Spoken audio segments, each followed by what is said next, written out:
À écouter le ministre de l'Agriculture, les États généraux de l'alimentation permettront de trouver des accords qui soient valables, durables et qui servent les filières. Mais à y regarder de plus près, entre petits producteurs, industriels et consommateurs, la négociation semble un peu déséquilibrée. Certains prennent plus de place que d'autres.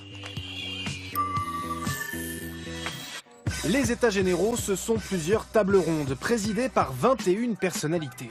Parmi elles, quelques parlementaires, une association de consommateurs, mais surtout 10 représentants de l'agro-industrie.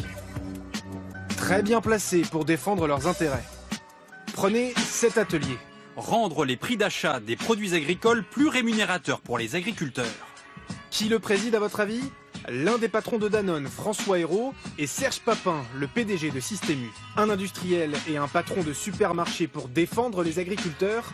Cette militante associative qui a participé à l'atelier n'en revient toujours pas. Elle soutient les petits producteurs. Quand on écoute les interprofessions qui sont en fait des gens qui sont déconnectés des Français et qui parlent des Français en disant les marchés, en fait c'est pas des Français, c'est les marchés.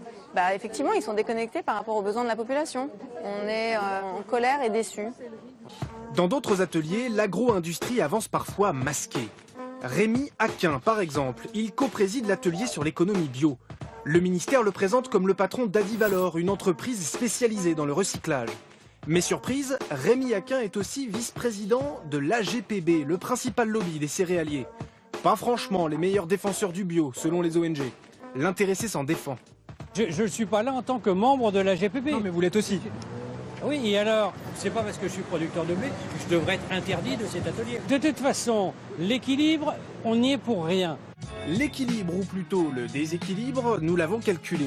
Nous nous sommes procuré la liste des 800 participants. Voici le podium. Premier, l'ANIA, principal lobby de l'agro-industrie, ex aequo avec la FNSEA, syndicat majoritaire des agriculteurs. Troisième, le CLIA, qui regroupe les interprofessions agricoles.